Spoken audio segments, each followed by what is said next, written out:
The day I handed my resignation letter to my father-in-law, he looked at me like I'd lost my mind. Frank Dawson stared at the envelope on his desk. "What is this?" "My resignation." For a moment, the room was completely silent. Then my brother-in-law Ethan laughed. Actually laughed. "You're joking." I shook my head. Frank leaned back in his chair. "You've been here 12 years. "I know." "And you're throwing it away?" I looked around the office I had spent more than a decade helping build. "No. I'm walking away from it." Frank's expression hardened. "Same thing." "Maybe. But after 12 years, I no longer cared about the difference." 12 years earlier, when I married Olivia, joining the family business had seemed like the obvious choice. Frank owned a small automotive service center. Nothing fancy, a few lifts, a handful of mechanics, more problems than profits. I had experience managing repair shops and operations, so I came on board shortly after the wedding. Back then, everyone was excited. Frank called me the son he never had. Ethan called me his partner. Even Olivia thought we would spend the rest of our lives building something together. For a while, it felt true. The business grew. Then it grew again. We opened a second location, then a third. We signed fleet maintenance contracts, expanded the staff, modernized the systems. Revenue increased every year. From the outside, it looked like a success story. And maybe it was, just not the way people thought. Because while the business grew, one thing never changed. No matter what happened, the credit always went to Ethan. At first, it didn't bother me. He was Frank's son, the future owner. I understood that. But over time, it became harder to ignore. When a new contract came in, Ethan got praised. When profits increased, Ethan got praised. When customers left glowing reviews, Ethan got praised. Meanwhile, I was treated like a well-paid employee, important enough to carry responsibility, never important enough to receive recognition. The strange thing was that everyone inside the company knew exactly what was happening. The technicians knew. The service managers knew. Even Ethan knew. Nobody talked about it. They simply accepted it. So did I. For years. Mostly because of Olivia. "Just give it time," she would say whenever I came home frustrated. Things would get better. Frank would come around. Ethan would mature. Those conversations became a routine. I complained. She reassured. Nothing changed. The truth was that Olivia hated conflict. If there was a problem, her instinct was always to smooth it over and keep everyone together. And because I loved her, I kept compromising. Again, and again, and again. Until I wasn't sure how much compromise was left. The moment everything finally started to change happened at a company dinner. A major fleet contract had just been finalized, the biggest in the company's history. I had spent nearly 6 months working on it. Meetings, negotiations, site visits, endless paperwork. The entire project had consumed my life. That night, Frank stood up to give a speech. The room fell silent. Then he raised his glass toward Ethan. None of this would have been possible without my son's leadership. Applause filled the room. I looked around the table. Nobody met my eyes. Not Frank, not Ethan, not even Olivia. For the first time in 12 years, I felt something inside me finally give way. Later that night, after we got home, Olivia found me sitting alone on the back porch. She sat beside me. Neither of us spoke for a while. Finally, she asked, "What are you thinking about?" I stared out into the darkness. Then I answered honestly, "I don't think I can do this anymore." For the first time since we'd been married, I saw real fear in her eyes. For the next few days, neither Olivia nor I mentioned what I'd said on the porch. At least, not directly. But it hung between us, in every conversation, every meal, every moment of silence. We both knew what I meant when I said I couldn't do it anymore. I wasn't talking about taking a vacation or asking for a raise. I was talking about leaving. For good. The conversation finally happened 3 nights later. We were in our room after dinner. Olivia was sitting on the edge of the bed while I sorted through some paperwork. She watched me for a while before speaking. "You were serious, weren't you?" I looked up. "About what?" "Leaving." I set the papers down. "Yeah." The fear that crossed her face made my stomach tighten. "Adam." I already knew what was coming. "What are we going to do?" I didn't answer. "What happens after you leave?" Still nothing. Her voice became more urgent. "Do you have another job?" "No." "A business?" "No." "A partner?" "No." She stared at me. "Then what is your plan?" I leaned back in the chair. "I'll figure it out." Olivia laughed nervously, not because it was funny, because it wasn't. "We have a life here." "I know."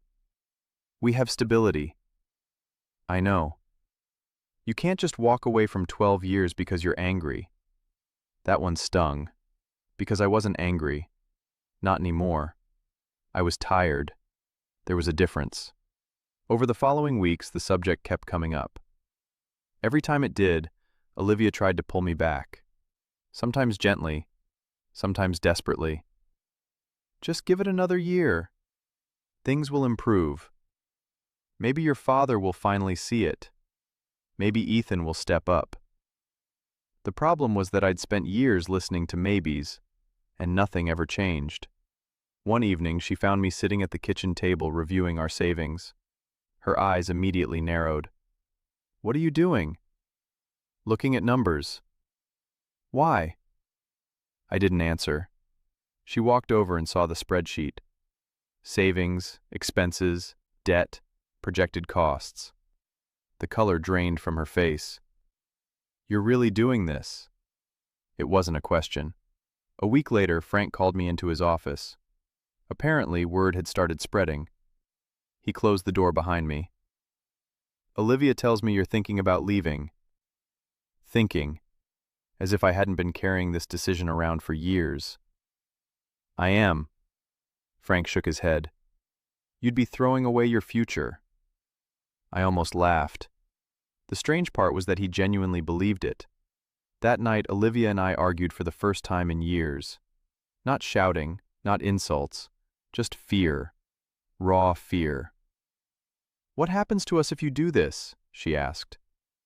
I looked at her. For the first time, I asked the question I'd been avoiding.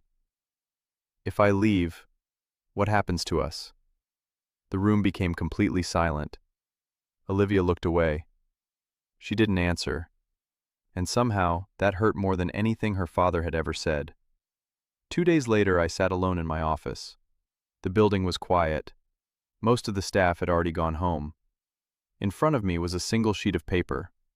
My resignation letter. I read it twice, then folded it carefully and slipped it into an envelope. For a long moment, I simply stared at it. I knew exactly what I was risking. My job, my home, maybe even my marriage. But for the first time in years, I felt something I hadn't felt in a long time. Peace.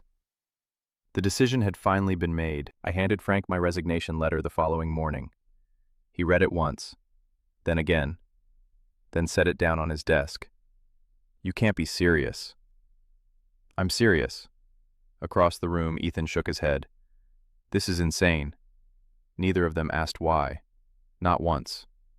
After 12 years, neither seemed interested in what had finally pushed me to this point. The only thing that mattered was that I was leaving. The news spread through the family before lunch. By that evening, everyone was waiting when I got home. Frank, Linda, Ethan, Olivia. The atmosphere felt like a funeral. Frank spoke first. 12 years. You spent 12 years helping build this company, and now you're throwing it away." I stayed silent. "There are people who would kill for what you have. A stable future, a successful business, a family." His eyes drifted around the room. The message wasn't subtle. Ethan was less diplomatic. "You think you can just start over? At your age? Doing what?" "You'll be back." The confidence in his voice irritated me. Not because I believed him, because he genuinely believed I needed them. Linda sighed. Adam, this house has been your home for 12 years. She looked around the room. Our family is here. Then her eyes moved to Olivia. This is her home too. Nobody mentioned marriage. Nobody had to. For the first time that evening, Olivia spoke. Can we please just talk about this? Frank threw up his hands. Talk about what? He's already made his decision. The conversation lasted almost 2 hours.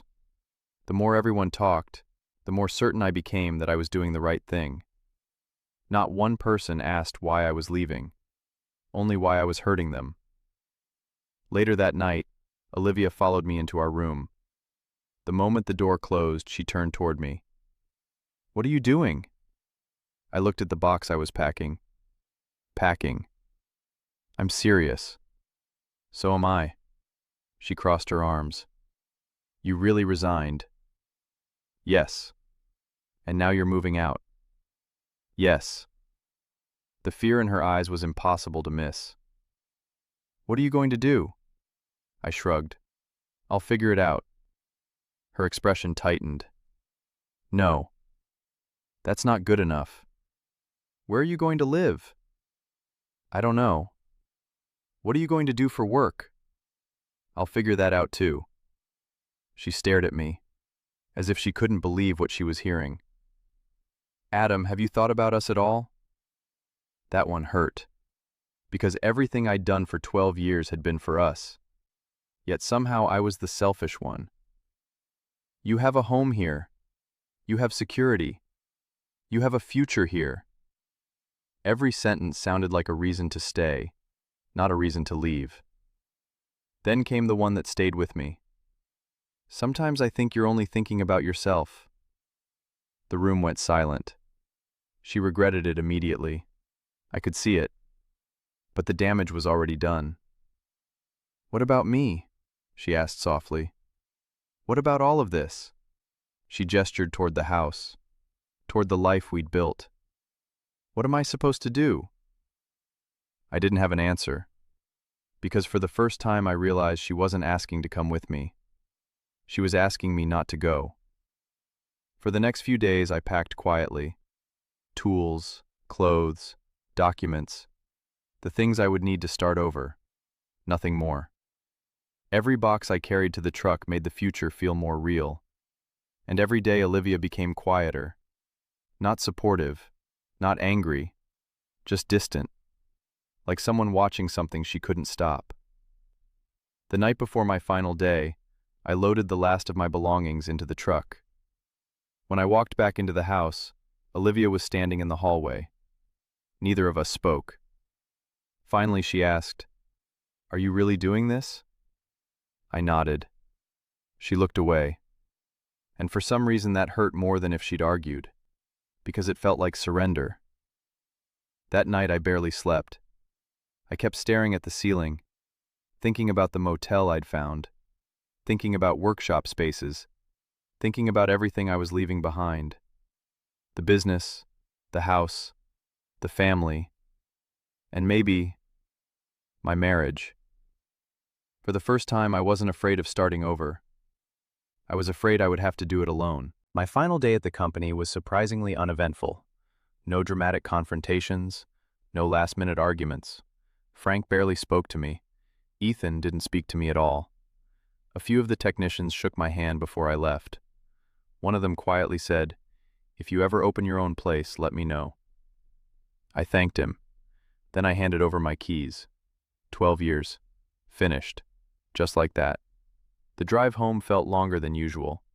For the first time in years, I had no idea what tomorrow looked like. I had enough savings to survive for a while. I had a cheap month-to-month motel lined up, a few contacts, a few ideas. That was it. Not much of a plan, but it would have to be enough. When I pulled into the driveway, the house looked exactly the same. The large front porch, the flower beds Linda spent every spring obsessing over. The garage Frank insisted was too small despite being able to fit 3 vehicles. For 12 years this place had been home. Now it felt like somewhere I used to live. The house was unusually quiet.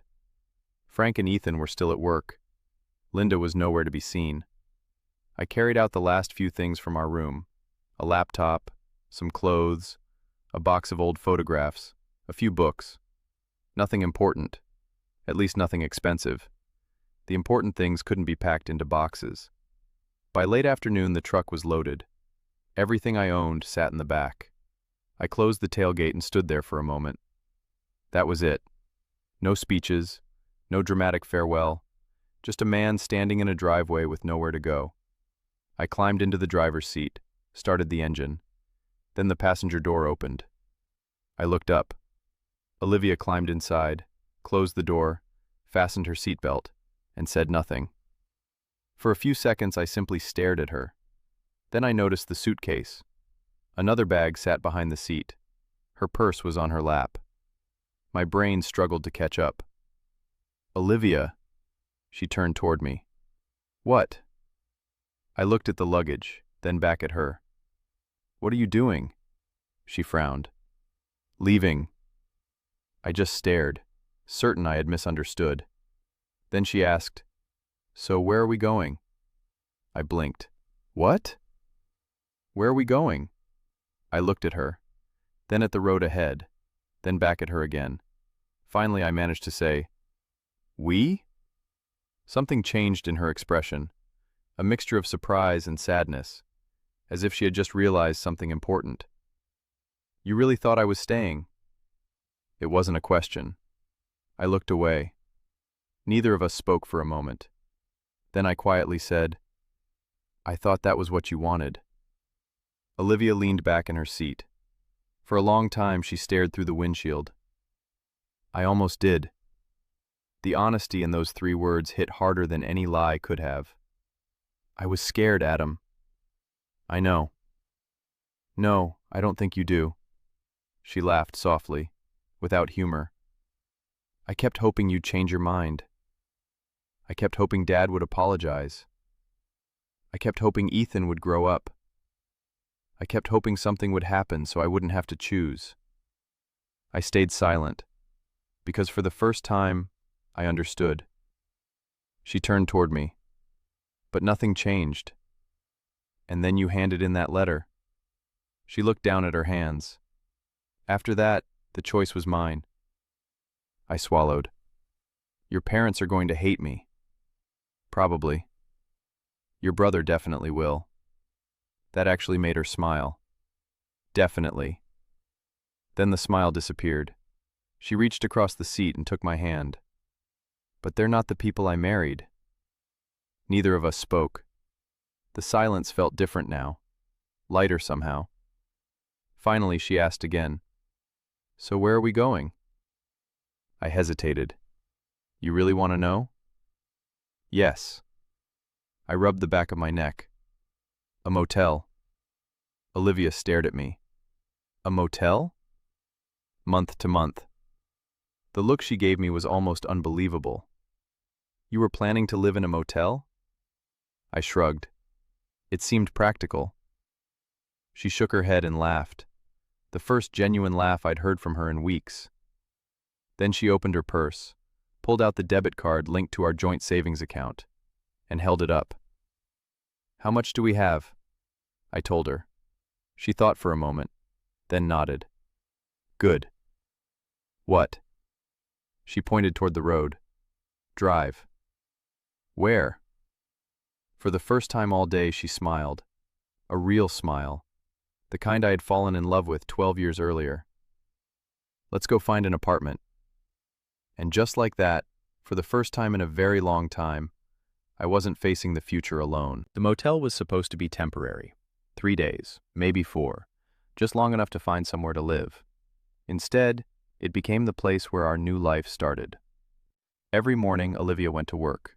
The same job she'd had before, the same office, the same co-workers.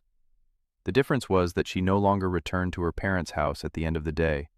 She came back to me, to a motel room filled with suitcases and uncertainty, and somehow she never complained, not once.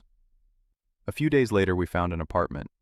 It wasn't impressive, Small kitchen, old carpet, a living room barely large enough for a couch. But the moment we stepped inside, Olivia smiled. For the first time in weeks, she looked completely at peace. The landlord handed me the keys. When the door closed behind us, we stood alone in the empty apartment. No Frank, no Ethan, no expectations, no pressure, just us. You know, I said, looking around the place. What? You could have had a lot better than this. Olivia laughed, then took the keys from my hand. No. She looked around the apartment again. This is the first place that's actually ours. A month later, I signed a lease on a small workshop. One service bay, a tiny office, old equipment. The kind of place people usually drove past without noticing. To me, it looked perfect. The first few months were hard. Some days we were busy, some days we weren't. I spent my days repairing cars and trying to build a customer base. Meanwhile, Olivia kept doing what she'd always done, working her job during the day, then helping me with paperwork at night. Invoices, records, taxes, schedules, whatever needed doing. One evening I found her sitting at the kitchen table surrounded by paperwork from the garage. She had already worked a full day, yet there she was helping me sort through invoices. You don't have to do that. She didn't even look up. Yes, I do. Why? That finally earned me a smile. Because this isn't just your business. A few weeks later, her mother called. It was the first real conversation they'd had since we left. Olivia stepped onto the balcony to take it. I wasn't trying to listen, but our apartment wasn't exactly large. At first, she mostly listened. Then she smiled. Mom, do you remember when Dad opened his first garage? A long pause followed. You told me that story my entire life. The rented building, the long hours, the years of struggling before things finally worked. Another pause. Then Olivia nodded. That's what I thought. For several seconds she said nothing, just listened. Then she looked through the balcony door at me. When she spoke again, her voice was calm. You stood beside your husband while he built his future. She smiled softly. Now it's my turn. The years that followed weren't easy, but they were ours. Customers returned, then they brought friends. Word spread. The garage grew. We hired people, then hired more. The little workshop became something bigger, then bigger still. Years later, on an ordinary Thursday afternoon, a familiar truck pulled into the parking lot. I looked up from my office window. Frank and Linda. I hadn't seen either of them in a long time, not properly, not like this. They spent nearly an hour walking through the garage, looking around, talking to employees, watching customers come and go. Frank asked questions, a lot of questions, more than he ever had when I worked for him. Finally, we ended up in my office. For a while, nobody spoke. Then Frank looked around the room, at the awards on the wall, at the photos of employees, at everything we'd built. You've done well. I smiled. We've done all right. Frank nodded slowly, then looked down at his hands. I should have said this years ago. The room went quiet. I didn't give you enough credit. For the business, for the work, for everything you did. For a moment nobody spoke. Then Frank shook his head. When you left, I thought you'd realize how much you needed us. A small smile appeared on his face. Turns out I was the one who didn't realize how much we needed you. I looked through the office window. Olivia was helping one of the staff members at the front desk, still doing what she'd always done, helping hold everything together. I would have been all right, I said. Frank frowned. Leaving wasn't the hard part. I knew I'd survive. I looked at Olivia. The reason this became a success is because she got into that truck. Frank followed my gaze. For a long moment, he simply watched his daughter. Then he nodded, as if finally understanding something. A little later, Olivia walked into the office. The moment she saw her parents, she froze. Then Linda hugged her, and just like that, years of distance seemed to disappear. As the afternoon turned into evening, Olivia looked at the clock, then smiled. You know, everyone looked at her. It's getting late. She glanced at me, then back at her parents. Why don't you stay for dinner? For a second, nobody said anything. Then Frank smiled, a genuine smile, the kind I couldn't remember seeing in a very long time. We'd like that. That evening, all of us sat around our dining table, talking, laughing, sharing a meal. No arguments, no resentment, no scorekeeping, just family. Looking back, people often ask me when my life changed.